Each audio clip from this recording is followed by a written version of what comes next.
My name is Melanie. Before you listen to my story, before you decide if I'm a hero or just someone who got lucky, I need you to do something for me. If you've ever felt invisible, if you've ever been talked over or dismissed, I need you to hit that like button. It helps to know I'm not just speaking into the dark. It helps to know there are others out there who understand. For 10 years, my world was defined by the scent of industrial cleaner and the soft squeak of rubber-soled shoes on polished marble. I was a ghost in the machine of Sterling Gable, one of the most powerful investment firms in the city. My crew and I would materialize after the last broker went home, after the last billion-dollar deal was either made or broken, and we would erase the day. We wiped down the boardroom table where titans decided the fate of entire industries. We emptied the trash cans filled with shredded documents and takeout containers for meals that cost more than my weekly pay. We were the nightly reset button. To the people who worked there, we were less than ghosts. We were furniture that moved. My supervisor was a man named Carl. He was a small man who wielded his tiny portion of power like a battle axe. He found a kind of bitter joy in our compliance, in the way we'd flinch when his worn-down work boots echoed down the hall. He'd measure the streaks on a window with a ruler and dock your pay. He'd run a white glove over a desktop and hold up a single speck of dust like it was a personal insult. Carl was a gatekeeper to a life lived on the margins, and he made sure we knew it. The end for me came on a Tuesday. My son Leo had come down with a vicious flu, the kind that leaves a young boy pale and listless. And inevitably, I caught it. It hit me like a truck. My head pounded, my body ached, and a fever was turning my skin into a furnace. I called Carl, my voice a pathetic croak. I told him I couldn't come in. I'd never missed a day in 10 years. Not for sickness, not for blizzards, not for anything. There was a long, static-filled pause on the other end of the line. I could almost hear the cruel little smile forming on his lips. He said, "You know the policy, Melanie. No sick leave for the first year." I reminded him gently that I'd been there for a decade. He said, "Policy is policy. If you're not here, don't bother coming back tomorrow." And that was it. 10 years of loyalty, of perfect attendance, of swallowing my pride and polishing the boots of men who wouldn't even recognize my face, all erased in a 30-second phone call. He didn't fire me for being sick. He fired me because he could. It was a show of power, a reminder to the rest of the crew of their own disposability. I hung up the phone, and the silence in my small apartment was deafening. I was 43 years old, a single mother, and my world had just been kicked out from under me by a man who measured his self-worth in the misery of others. But there's something Carl didn't know, something no one at Sterling Gable knew. A few months ago, after a string of late-night muggings in our neighborhood, Leo had saved up his own money and bought me a small body camera. He was 16 and already more of a man than Carl would ever be. He clipped it to my jacket himself. "Just for your walk home, Mom," he'd said, "just in case." The thing is, it was so small, so light, nestled in the seam of my uniform jacket, that I'd get to work and forget it was there. I'd finish my shift, exhausted, and walk home, only realizing it was still recording when I went to plug it in by my bed. I had months of footage, hours upon hours of the quiet, sterile hum of an empty office building. But it wasn't all empty. The senior partners at Sterling Gable were night owls. They liked to hold what they called off-the-record meetings after the markets closed, long after their secretaries and analysts had gone home. They'd gather in the main boardroom, the one with the panoramic view of the city lights, and they'd talk. And my little camera, forgotten on my jacket, which I'd often hang on the back of the door as I cleaned the room, was always listening. It was always watching. They were so used to me being invisible that they never saw it. They never saw me. They'd talk about strategies, about market manipulation, about moving a stock price with a carefully placed rumor. They were openly, arrogantly discussing their plans for insider trading, laughing about it over $1,000 bottles of scotch. I had it all: the names, the dates, the specific trades. An entire criminal enterprise documented in high-definition video and audio. My first thought, my gut reaction, was to burn them to the ground. Send it to every major newspaper, every financial blogger, every federal regulator I could find. watch Sterling Gable crumble on the evening news. But as I sat there, the termination still ringing in my ears, a different thought began to form. A quieter, more precise thought. Blowing it all up was messy. It was a bomb, not a scalpel, and in the chaos, the people who really deserved it might just slip away. No, I wasn't sending my proof to the press. I was sending it to the one person in that entire firm they feared more than the SEC. I was sending it to the one man they had been systematically, cruelly, and methodically trying to push out. The one junior partner who was a living, breathing reminder of a time when the firm had a soul. I was sending it to Daniel, and I knew, with a certainty that settled deep in my bones, that he would know exactly what to do with it. This was never about revenge. It was about balance. It was about restoring a sense of order to a world that had forgotten what it meant. The hours after that phone call were a blur of fever and fury. I lay on my sofa, a damp cloth on my forehead, the shabby floral pattern of the cushions pressing into my cheek. The city outside my window hummed along, completely indifferent. My son, Leo, was asleep in his room, finally past the worst of the fever, and all I could think about was the sheer, brutal unfairness of it all. 10 years, 3,650 shifts, give or take. I'd seen the firm through a market crash in '08, a flash crash a few years later, and the frantic, coke-fueled boom times in between. I had cleaned up after their Christmas parties, their victory celebrations, their drunken, angry tirades after a bad quarter. I had wiped away their spilled secrets and their careless messes, both literal and figurative. And for all of it, my reward was to be thrown away like a used-up mop. A quiet heat flushed up my neck, a familiar feeling of powerless anger. But this time, it was different. It wasn't the slow, simmering resentment I felt when Carl would berate one of my coworkers. This was a cold, clarifying rage. The fever, in a strange way, seemed to burn away the fog of learned helplessness that had settled over me for a decade. I wasn't just a cleaner. I was Melanie, and my son was Leo.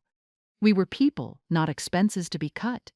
I got up, my joints aching in protest, and went to my laptop. It was old, slow, but it was mine. I plugged in the small body camera, and the file transfer window popped up. Folder after folder, date stamped. I'd never really looked at the footage before. I'd just transfer it to an old external hard drive to clear the camera's memory, and then forget about it. It felt like a violation of my own privacy to watch myself work. But now, I clicked on a folder from 2 weeks ago. The video was stable, clipped to my jacket hanging on the boardroom door. The sound was crystal clear. It was late, maybe 1 a.m. The senior partners were all there. Marcus Thorne, the CEO, a man with a perfect silver mane and eyes like a shark. He was laughing, a deep rumbling sound that held no real joy. Across from him sat Richard Powell and Gene Klein, his 2 chief lieutenants, men who mirrored his predatory smile. And standing by the window, separate from the group, was Daniel Ashworth. I remembered Daniel. He was different. Younger than the others, with a kind of quiet intensity about him. In the 10 years I'd worked there, he was one of perhaps 3 people who ever looked me in the eye and said my name. Good evening, Melanie. Not a big thing, but in a world where you're treated like a smudge on the glass, it's everything. He was the son of one of the original founders, a man who, rumor had it, built the firm on a handshake and a code of ethics. A code that Marcus Thorne had systematically dismantled since taking over. On the screen, Thorne was pouring scotch. He said, "The preliminary numbers on the AgriCorp merger are soft. The market is hesitant." Klein chimed in, "So we give them a little push. My source at the FDA says they're about to deny the permit for AgriCorp's biggest competitor on Monday morning. We buy up every share we can get our hands on before close on Friday. When the news hits, AgriCorp will pop 15, maybe 20%. Thorne nodded, taking a sip. "It's clean, untraceable." He then looked over at Daniel, who hadn't moved from the window. "What's the matter, Ashworth? You look like someone just shot your puppy. Don't have the stomach for a sure thing?" Daniel's voice, when it came, was low and steady. "It's not a sure thing, Marcus. It's a crime. We're trading on non-public information. It's the definition of insider trading." Powell snorted, a wet, dismissive sound. "Oh, for God's sake, Spare us the lecture from Saint Daniel. Your father was a great man, but he was a dinosaur. This is how the game is played now. We don't wait for the future. We make it." Thorne's voice turned cold. "Your father's name on the door is the only reason you have a seat at this table, son. Don't forget that. We've been carrying you and your high-minded ideals for years. You're a drag on this firm. You contribute nothing. You're dead weight." I watched Daniel on the screen. He just stared out at the city lights, his jaw tight. He didn't say another word. He was isolated, cornered, invisible in his own way. He had a seat at the table, but no voice. He was a ghost in a $1,000 suit. I felt a pang of recognition so sharp it almost took my breath away. They were doing to him exactly what they did to me, just with different tools. They used condescension and corporate politics instead of pay docs and termination threats.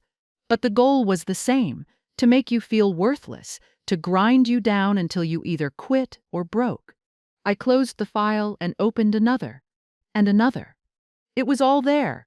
A meticulous, unintentional record of their corruption.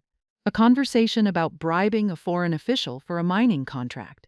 A plan to short a tech company's stock based on a friendly journalist who was about to publish a manufactured hit piece. It was a pattern of behavior, a corporate philosophy built on cheating.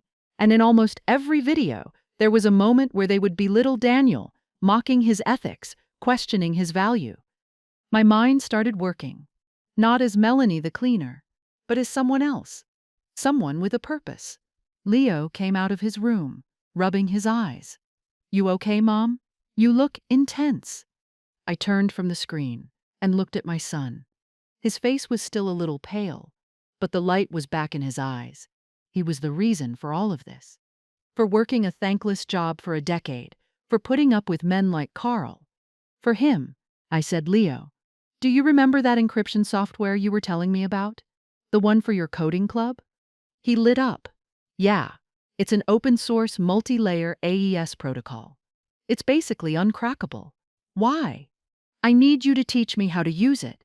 Right now." For the next 2 days, my small apartment became a war room. The fever broke, replaced by a cold, steady focus. Leo and I worked side by side. He was the tech expert. I was the strategist. We spent hours sifting through the footage. It was emotionally draining.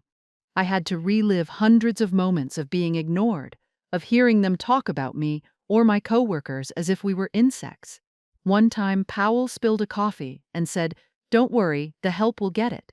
While I was standing 5 feet away, I remembered that moment. I had just smiled, fetched a cloth and cleaned it up, my face burning with humiliation. Now, watching it on a screen, the humiliation was gone. It was just data. It was evidence. We created a system. We organized the videos by date and by crime. We made transcripts of the most damning conversations. Leo was horrified. He kept looking at me, then at the screen. "Mom, this is huge. You have to go to the FBI." I shook my head. "The FBI, the SEC. They're big, blunt instruments, Leo. They'll launch a massive investigation. It will take years. Lawyers will get involved. Things will get buried. Deals will be made.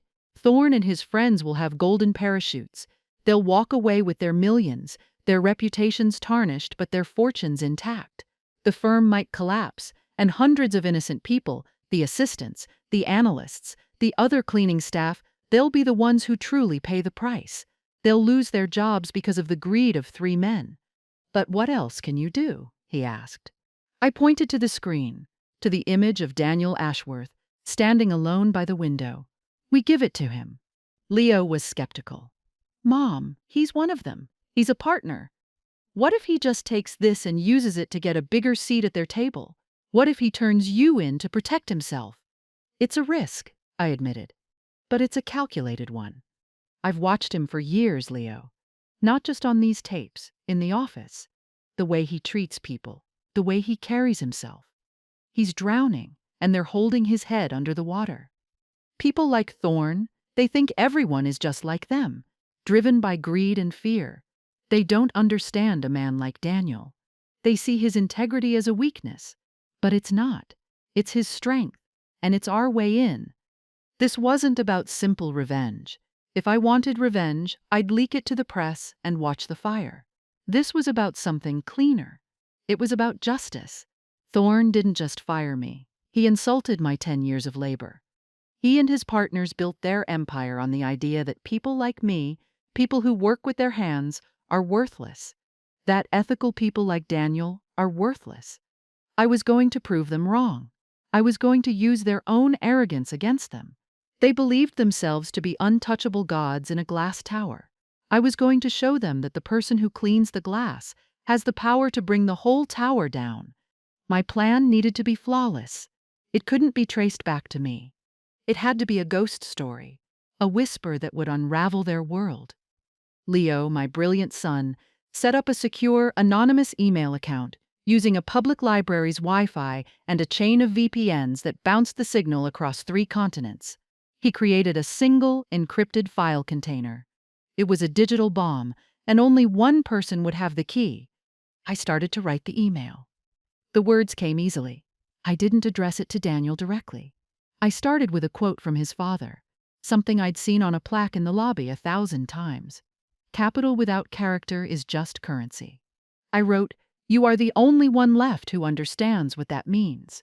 The men you work with have turned your father's legacy into a criminal enterprise. They believe you are weak and they are preparing to remove you. They are wrong. Your integrity is not a weakness. It is the only asset the firm has left. Attached as a weapon, it is proof of their corruption, a detailed record of their crimes. I am giving it to you because I believe you will know how to use it, not for revenge, but for restoration. Do not try to find me. I am one of the many people they have deemed invisible. It is time for them to see what the invisible can do." Beneath the text, we attached the encrypted file. The key to decrypt it was a single word, Melanie. It was a risk, a huge one. But it was also a test of his character. If he was the man I thought he was, the name of the cleaning lady he always greeted would mean something to him. It would be a symbol of the very people the firm was built on ignoring. We had a subplot to our main plan, a small but important detail. My co-worker, Maria, a kind woman who had trained me on my first day, was nearing retirement.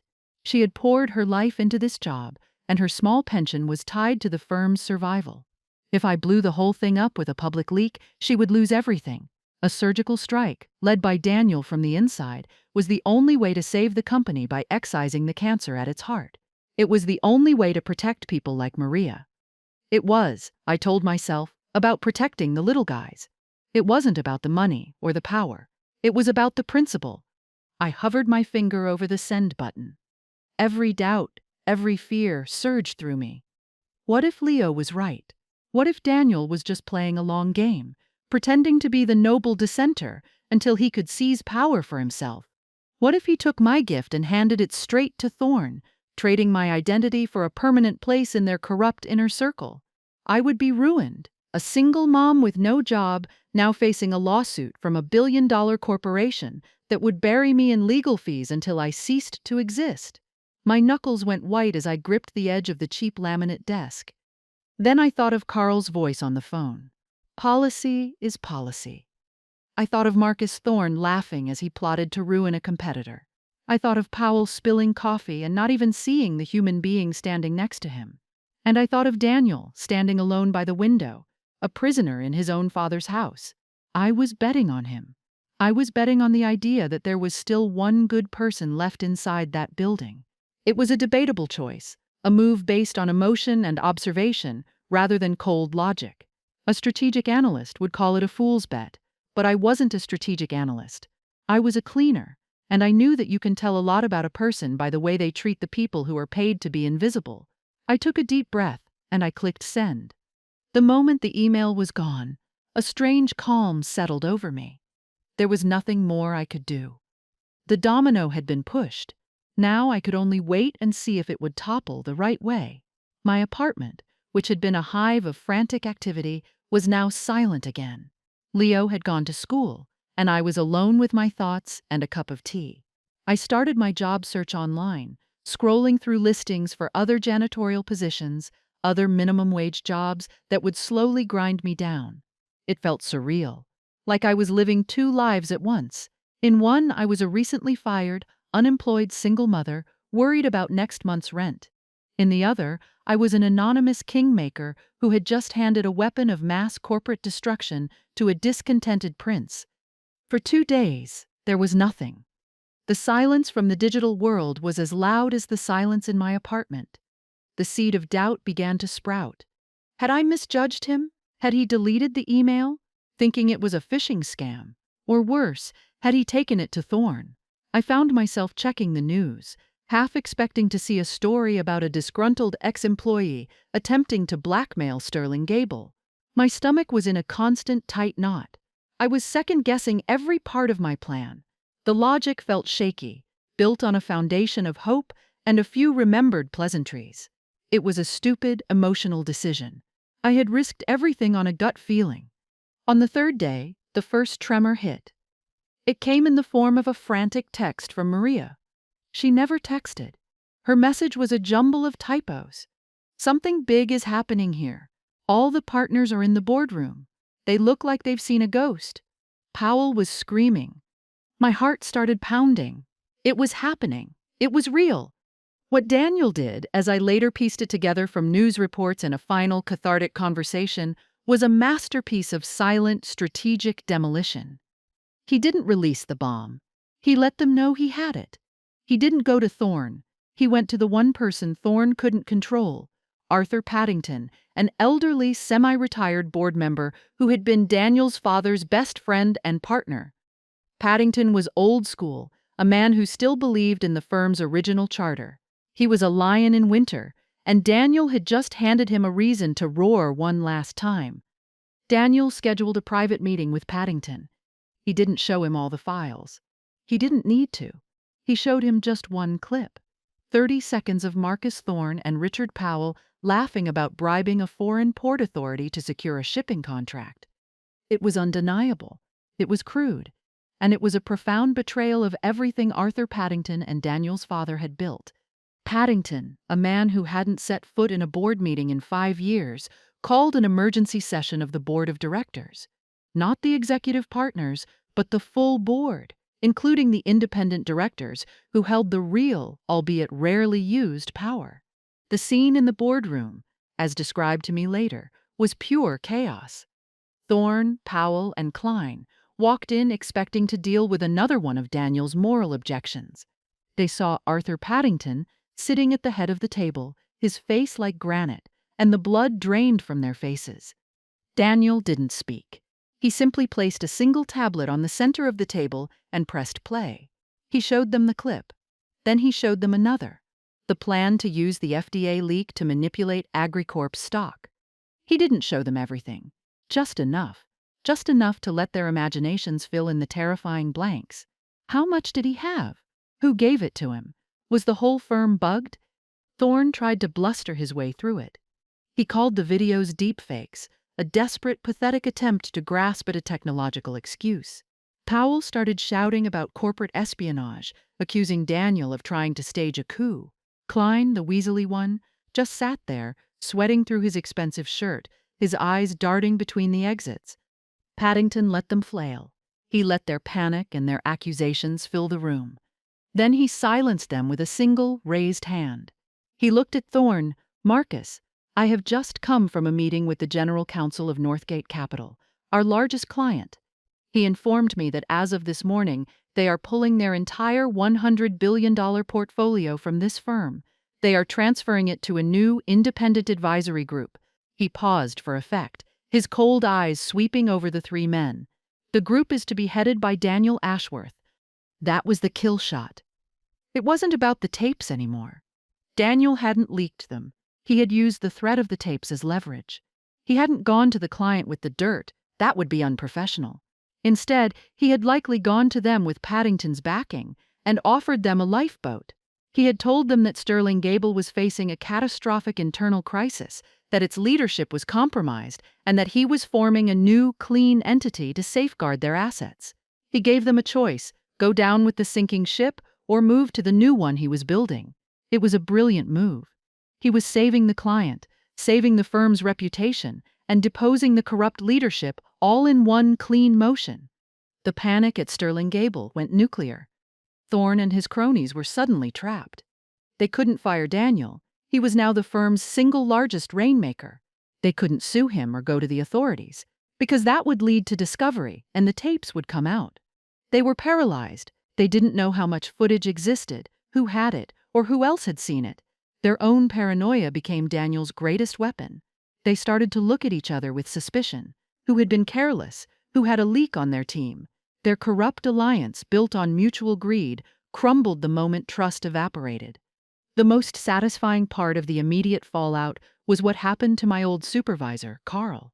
In the midst of the chaos, with clients defecting and the firm's stock price beginning to plummet based on rumors of a leadership shakeup, Carl decided it was the perfect time to enforce his petty tyrannies. He tried to dock the pay of the entire night crew because someone had left a scuff mark on the floor outside the boardroom where the emergency meeting had been held. Maria told me that the firm's head of human resources, a woman who was now scrambling to keep the company from imploding, overheard him. She walked over, looked at the scuff mark, then looked at Carl, and fired him on the spot, terminated him for creating a hostile work environment during a time of corporate crisis. The irony was so thick I could have bottled it. He was erased for a minor infraction, just as he had erased me. Meanwhile, I was still in my apartment watching the story unfold through a series of cryptic texts from Maria and a few terse articles in the financial news about unexpected restructuring at Sterling Gable. It felt like watching a storm from a great distance. I saw the lightning flashes, heard the faint rumble of thunder, but I was safe and dry. Daniel's next move was to consolidate his position. He used his newfound leverage with the board to force Powell and Klein into an immediate, unpaid leave of absence, pending an internal investigation which everyone knew was just a formality for their termination. He was cutting the head off the snake, but he was doing it with the board's approval, following procedure. He was cleaning house, but he was using the company's own broom. Then he went after the heart of their power, their client list. He didn't need to poach them aggressively. The news of Northgate Capital's departure was a shotgun blast in the small, insular world of high finance. Other major clients started calling, not Thorne, but Daniel. They had heard the rumors. They wanted assurances. They wanted to know if their money was safe with a firm whose leadership was in turmoil. Daniel, calm and collected, took every call. He never mentioned the tapes. He never spoke ill of his partners. He simply laid out his vision for a new Sterling Gable. A firm built on transparency, ethics, and performance. A return to the principles his father had established. He was selling stability in the middle of a hurricane, and the clients were desperate to buy it. One by one, they began to transfer their accounts to his direct management. It was a quiet exodus. No drama, no public accusations. Just a steady, relentless flow of capital away from the old guard and toward the new. Thorne was a man watching his kingdom dissolve. He was still CEO, but it was an empty title. His power, which had been built on fear and illicit deals, was worthless without the trust of his clients and the loyalty of his board. He was isolated, a king with no subjects and no treasury. That's when he made his last, desperate move. I received a certified letter at my apartment. It wasn't from Sterling Gable's corporate counsel. It was from Marcus Thorne's personal and very expensive private attorney. The letter was a masterpiece of veiled threats and legal jargon. It spoke of tortious interference and misappropriation of proprietary information. It hinted at severe legal consequences. And then came the offer, a generous severance package of $250,000 in exchange for my signing a non-disclosure agreement of terrifying length and scope and the immediate return of any and all corporate property I might have in my possession. They knew, or at least they had guessed. Thorne must have realized that the only person with that kind of access, who was also recently and unjustly fired, was me. The timing was too perfect. The ghost in the machine now had a name. My name. The one Daniel had used as the key. My hands shook as I held the letter. $250,000. It was more money than I had ever seen. It could change my life. A new apartment. Leo's college tuition paid in full. No more worrying about the rent or the price of groceries. It was a parachute, a golden ticket out of my life. All I had to do was sign a piece of paper and give them back the hard drive. All I had to do was let them get away with it. Let Thorne walk away, bruised but rich, to go and build his toxic empire somewhere else. Leo came home from school and saw the letter on the table. He read it, his eyes wide. "Mom, this is life-changing money." I looked at him, and I saw the hope in his face, the hope for an easier life, and for a moment I wavered. The logical part of my brain, the part that had been worrying about bills for 20 years, screamed at me to take it. It was a king's ransom for a cleaner. But then I thought about what it would mean. It would mean that their money was more powerful than their crimes. It would mean that justice had a price tag, and mine was $250,000. It would validate their entire worldview, that everything and everyone can be bought. It was never about the money. I had told myself that from the beginning. This was the moment to prove it. I took the letter and a pen. Leo watched me, his expression unreadable. I didn't sign the NDA. I just flipped the letter over. On the back, I wrote 5 words. "I think you're in enough trouble." I put it in a prepaid envelope and dropped it in a mailbox. I didn't make a copy. I didn't take a picture. It was a message between me and him, a final, quiet act of defiance. By rejecting his money, I was taking away the last tool in his toolbox. He had tried to crush me with power, and that had failed. Now he had tried to buy me with wealth, and that had failed too. He had nothing left. The silence of my refusal would be louder than any threat he could ever make. A week later, the final piece fell into place. It wasn't a dramatic showdown. It was a sterile press release issued late on a Friday afternoon, the time slot reserved for burying bad news. Sterling Gable announces leadership transition. Marcus Thorne to step down as CEO. It went on to say that the board had unanimously appointed Daniel Ashworth as the new chief executive officer, effective immediately. Thorne was gone. Powell and Klein were formally terminated. The old regime had been completely and totally dismantled, not with a bang, but with a quiet internal memo. The day after the announcement, I got an email. It was from Daniel's new official CEO account. The subject line was just my name, Melanie. The email was short. It said, "The boardroom on the 40th floor is being renovated. I would consider it a personal favor if you would come and consult on the new design. My assistant will arrange a car for you. 10 a.m. Monday." It wasn't a job offer. It was an invitation. It was a message. That Monday, a Blacktown car, the kind I used to see whisking partners away to the airport, pulled up outside my small apartment building. The driver, a man in a crisp suit, held the door for me. As we drove downtown, I saw the city not from the window of a crowded bus, but from the quiet leather and wood comfort of the back seat. I wasn't going to Sterling Gable to clean. I was going as a guest. When I walked into the lobby, the security guard who had seen me come and go for 10 years did a double take. He looked at my simple dress, then at the visitor's pass the driver had given me, and then back at my face. He buzzed me through without a word, a look of profound confusion on his face. The elevator ride up to the 40th floor felt different. I wasn't weighed down by a cart of cleaning supplies. I felt light. When the doors opened, Daniel was there waiting for me. He wasn't wearing a suit, just trousers and a crisp white shirt with the sleeves rolled up. He looked tired, but for the first time, he also looked free. "Thank you for coming, Melanie," he said. He shook my hand. His grip was firm, respectful. He led me into the boardroom. The massive, intimidating mahogany table was gone. The heavy, oppressive chairs were gone. The room was empty, stripped down to the studs. Workers were already there, pulling up the old carpet. The panoramic view of the city was still there, but the room itself felt completely new. "We're starting over," he said, gesturing to the empty space. "New foundation, new philosophy." I thought it was only right that the architect of that new foundation should have a say in its design. I just smiled. I didn't know what to say.